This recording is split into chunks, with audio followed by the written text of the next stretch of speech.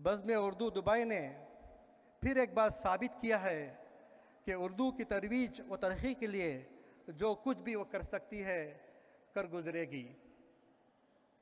ہمیں امید ہی نہیں یقین ہے کہ ہماری یہ پیشکش آپ قارئین کو پسند آئے گی. ہم شارجہ بک اتھارٹیز اور شارجہ انٹرنیشنل بک فیئر کا تہہ دل سے شکریہ ادا کرتے ہیں. اس تقریب میں جناب رضا مراد جیسے بڑے فنکار کی موجودگی نے اس تقریب کی وقار میں اضافہ کیا ہے. ہم ان کا شکریہ ادا کرتے ہیں. I can see here Mr. Mohan Kumar is among us. He is the external executive of Sharjah Book Authorities. His presence is an evidence that he wants to promote Urdu language in coming Sharjah Book International Fair shows. He has many times spoken to me that why not Urdu? Why I'm not seeing any Urdu book being published? Just before the start of this program, میں نے موہن کمار سے ایک opinion لیا تھا کہ ابھی تک Sharjah international book fair میں کوئی اردو بک کا کچھ ریلیز ہوا ہے کیا؟ انہوں نے کہا اس بال روم سے ابھی تک کوئی بھی اردو بک ریلیز نہیں ہوئی ہے. تو یہ پہلی کتاب ہے جو شارجہ انٹرنیشنل بک اتھارٹیز کے ذریعے بزم اردو کے ذریعے سے یہ کتاب شائع ہوئی ہے. آخر میں آپ تمام سامعین کا بہت شکریہ کہ آپ لوگ یہاں پر تشریف لے آئے. شکریہ.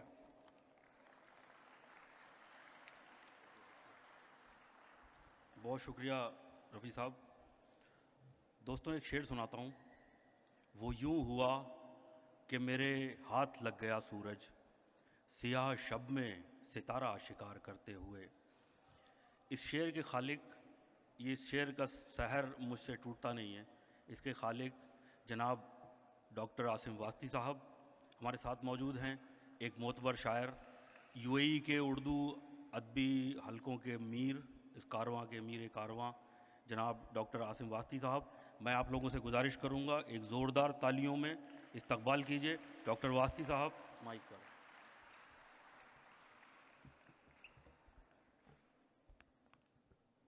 بہت شکریہ شاداب.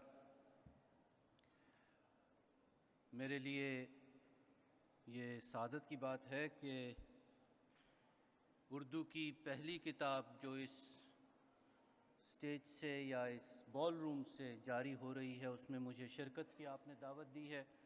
یہ میرے لیے بہت قابل عزت بات ہے. بزم اردو کا بہت شکریہ کہ انہوں نے اپنے ذمے یہ کام لیا ہے کہ اردو کی ترویج اور ترقی کے لیے مستقل گامزن ہیں, اور اسی سلسلے کی ایک کڑی یہ کتابوں کی اشاعت کا سلسلہ ہے. ان لوگوں کی کتابوں کی اشاعت جن کی جو اس دنیا سے رخصت ہو گئے ہیں اور ان کے جو چیزیں ہیں جو ان کی تخلیقات ہیں وہ لوگوں تک زیادہ نہیں پہنچ سکیں یا اس حد تک نہیں پہنچ سکیں جتنی پہنچنی چاہیے تھی. تو یہ ایک بہت احسن کام ہے, اور ریحان خان صاحب اور ان کی ساری ٹیم, سلیم خان صاحب, ندیم بھائی, ان سب لوگوں کی یہ بہت کوششوں کے ساتھ, اور شاداب جو پشت کام کرتے ہیں اپنے لکھنے کا اور کتابیں دیکھنے کا اور پروف ریڈنگ کا, اس کے لیے ان کا بہت شکریہ. اب آتے ہیں کتاب سات رنگ سات سر کی طرف.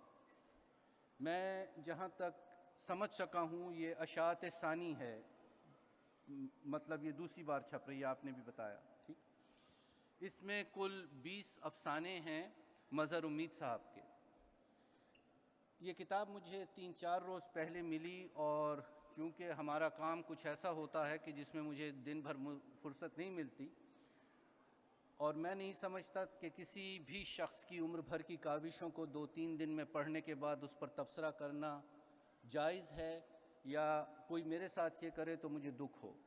تو میں نے اس کے حوالے سے یہ کیا ہے کہ میں نے اس کی 2-3 کہانیاں پڑھی ہیں بغور, اور ان کے حوالے سے میں آپ سے بات کروں گا. سات رنگ سات سر کو پڑھتے ہوئے یہ بات صاف سامنے آتی ہے کہ مظہر امید صاحب کی گہری نظر زندگی، اس کی مشکلات اور اس کے جو عوامل ہیں اور اس کے ساتھ ساتھ جو معاشرے میں مشکلات اور تکلیفیں ہیں جن سے لوگ گزرتے ہیں، اس پر ان کی گہری نظر تھی، اور انہوں نے اپنا مطمع خیال بنا کر اس پر انہوں نے کہانیاں لکھی ہیں، اور وہ اپنے معاشرے سے اٹھائی ہوئی کہانیاں ہیں۔ یہ بہت ہی خوبصورت ایک عمل ہوتا ہے جس میں انسان جو ہے اپنے معاشرے میں، اپنے گلی کوچوں میں، اپنی علاقوں میں گھومے پھرے اور وہاں سے اپنی کہانیاں اٹھائے۔ مظہر صاحب نے جو اپنا احوال زندگی لکھا ہے، اس میں انہوں نے لکھا ہے کہ انہوں نے 1944 میں یا اس لگ بھگ 1945 میں ان کا جو تعیناتی تھی، وہ فوج میں شامل ہوئے، اور اس کے بعد وہ ان کا ملازمت جو تھی انہیں پونا لے گئی، اور پونا اس وقت ممبئی کے برابر تقریباً جسے کہتے ہیں فلم انڈسٹری کے حوالے سے شاید وہاں فلمیں بنتی تھیں، اور وہاں بڑے اچھے اچھے لکھاری اور لکھنے والے اور کہانی لکھنے والے اور شاعر اور شعراء وہاں رہتے تھے۔ وہاں ان کی ملاقات کرشن چندر صاحب سے ہوئی، اور کرشن چندر کے قریب رہے وہ، اور اختر علی ایمان جیسے، وہ کہتے تھے اختر علی ایمان جو تھے وہ میرے پڑوس میں رہتے تھے، ان سے بہت میری رابطے رہے۔ تو میرا خیال ہے اس نے ان کا جو ادبی رجحان تھا وہ مرتب کیا۔ یہ وہ وقت تھا جب ترقی پسند تحریک جو تھی، جو کہ اگر آپ کہیے کہ red movement in Urdu literature, اس وقت بڑے عروج پر تھی، اور کرشن چندر وغیرہ اور اختر علی ایمان جو تھے وہ اس وقت کے سرکردہ لوگوں میں سے تھے ترقی پسند تحریک کے۔ تو انہوں نے ان کی رفاقت میں بیٹھ کر، میں ان کا جو میرا خیال ہے اس وقت وہ 20-22 برس کے تھے، 24 برس کے، 25 برس کے، تو ان کا جو ذہنی رجحان تھا وہ اس وقت مرتب ہوا، اور اس کے بعد انہوں نے کہانیاں لکھنی شروع کیں، اور کہانیوں میں بھی ان کا رجحان جو تھا وہ ترقی پسندانہ ہی رہا، اور انہوں نے معاشرے کی کمزوریوں اور مشکلات پر جو 2 کہانیاں میں نے ان کی شروع میں پڑھی ہیں، اس میں ایک ہے رو میں ہے رخ شیوم۔ اگر جو لوگ غالب سے واقف ہیں ان کو یہ جانتے ہوں گے کہ بہت مشہور شعر ہے غالب کا، رو میں ہے رخش عمر کہاں دیکھیے تمہیں، رو میں ہے رخش عمر کہاں دیکھیے تمہیں، نئے ہاتھ باغ پر ہے نہ پا ہے رکاب میں۔ اور انہوں نے یہ عجیب و غریب افسانہ ہے یا کہانی ہے یا علامتی افسانہ ہے یہ، اور اس میں انہوں نے اس شعر کو اٹھا کر لفظوں میں اس کا ایک بڑا میرا پورٹریل کیا ہے، لیکن تصویر بناتے ہوئے۔ تو وہ ایک افسانہ ہے جس میں ایک مصور جو ہے وہ تصویر بنا رہا ہے، اور وہ زندگی کے مدارج کی اور یا زندگی کے جو مختلف سیگمنٹس ہیں اس کی تصویر بنا رہا ہے۔ انہوں نے اس کو 4 مختلف حصوں میں تقسیم کیا ہے زندگی کو، بچپن، اس کے بعد جوانی، پھر بچپن، پھر لڑکپن، پھر جوانی، اور پھر بڑھاپا۔ اور اس کے حوالے سے اتنی خوبصورت وہ تصویر بناتے جاتے ہیں اور لکھتے جاتے ہیں، اور اتنی تسلسل سے وہ لکھتے ہیں۔ میں اس کا بیان صرف یہ کروں گا، ایک جگہ سے آپ کو پڑھ کر سنا دوں گا وہ جو انہوں نے لکھا ہے، تاکہ آپ کو اندازہ ہو کہ وہ کیا لکھتے ہیں۔ تو وہ ایک جھیل کے کنارے بیٹھے ہوئے ہیں اور تصویر بنا رہے ہیں، اور ان کا ایک خیالی ساتھی وہاں آ جاتا ہے، بچپن کا ساتھی وہاں آ جاتا ہے۔ تو وہ اس کو سمجھاتے ہیں کہ میری تصویر میں کیا کیا کیا کیا کچھ ہے۔ تو وہ مصور ایک دم چیختا ہے، وہ ایک دم چیخ اٹھا، ساتھی آؤ تمہیں کینوس کے اس حصے کی طرف لے چلوں جہاں صرف اضطراب ہی اضطراب ہے۔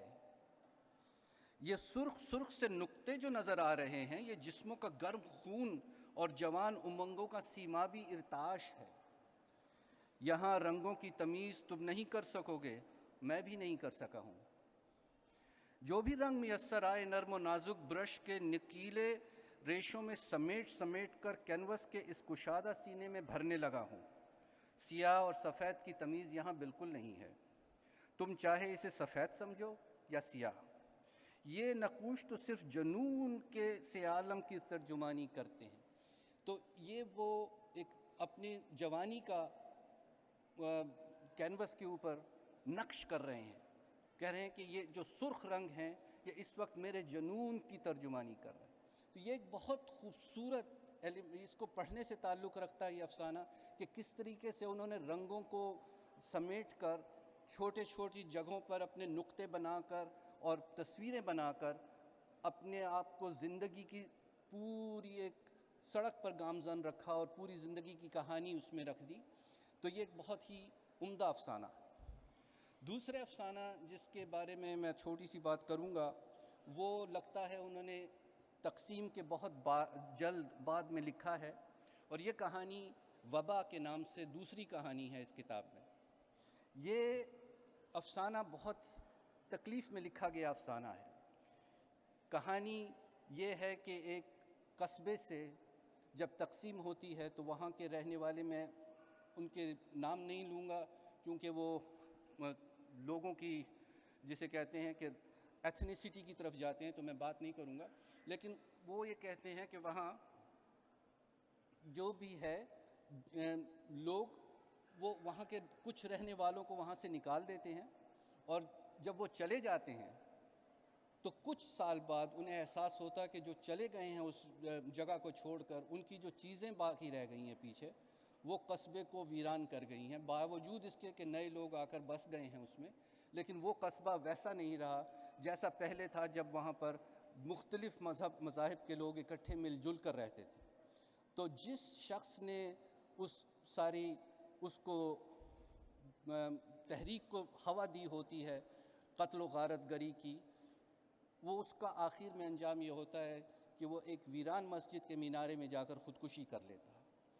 تو یہ ایک بڑی پاورفل کہانی ہے، بڑی شدید۔ تو وقت کم ہے، زیادہ اس پر بات نہیں ہو سکتی۔ ہر افسانے پر مطلب کم از کم آدھا پونا گھنٹہ بات کی جا سکتی ہے، کیونکہ یہ کہانیاں علامتی ہیں، اور علامتی کہانیوں کو ایک دم یکجا کرنا بہت مشکل ہوتا ہے۔ تو میں پھر ایک بار بہت آپ لوگوں کو مبارکباد دوں گا اس عمدہ کتاب کی اشاعت پر، اور انشاءاللہ آپ لوگوں تک یہ کتاب پہنچے گی، آپ پڑھیے گا۔ شکریہ۔ بہت شکریہ ڈاکٹر صاحب، بہت اچھی باتیں آپ نے بتائیں۔ بہت شکریہ حضرات اور خواتین۔ حاضرین، ایک گزارش میں یہاں کروں گا آپ لوگوں سے کہ ابھی ہم نے مظہر امید صاحب کی شخصیت اور فن دونوں کے بارے میں تھوڑا تھوڑا سنا۔ مجھے یقین ہے مظہر امید صاحب جہاں سے بھی دیکھ رہے ہوں گے وہ خوش ہوں گے۔ میں آپ لوگوں سے گزارش کروں گا کہ ایک بار تالی مظہر امید صاحب کے لیے بجائی جائے، تاکہ وہ ان کو احساس ہو کہ ہم یہاں ان کو یاد کر رہے ہیں۔ اب میرے لیے کام آسان ہے۔ ایک مقولہ ہے، صرف نام ہی کافی ہے، تو میں صرف نام ہی لوں گا۔ آپ لوگ جانتے ہیں رضا مراد صاحب یہاں تشریف فرما ہیں، ہمیں مظہر امید صاحب کی کچھ افسانے سے کچھ چیزیں سنائیں گے تاکہ اندازہ ہو کہ مظہر امید صاحب کس طرح کی چیزیں لکھتے تھے۔ حالانکہ ڈاکٹر صاحب نے تھوڑا سا اس میں پیش کیا، لیکن رضا مراد صاحب یہاں تشریف رکھتے ہیں، صرف نام کافی ہے۔ میں آپ لوگوں سے گزارش کر رہا ہوں کہ زوردار تالیوں میں استقبال کیجیے رضا مراد صاحب کا۔ آپ کے علم میں اضافے کے لیے اتنا بتا دوں کہ ابھی فرزانہ صاحبہ نے 250 فلموں کے کہا، لیکن اصل میں وہ 548 فلمیں ہیں جس میں رضا صاحب کام کر چکے ہیں۔ رضا مراد صاحب آپ کے سامنے۔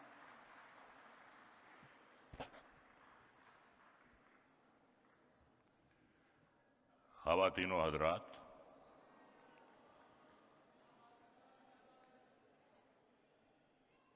سب سے پہلے میں شکریہ ادا کرنا چاہوں گا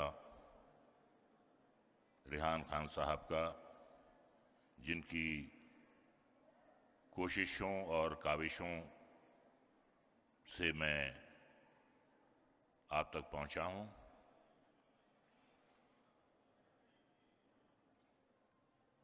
بہت ہی، میں کیا کہوں، اتنے خوبصورت چہرے دکھائی دے رہے ہیں. خوبصورت چہرے تو کافی دیکھے ہیں لیکن اتنے خوبصورت چہرے ایک ساتھ نہیں دیکھے کبھی.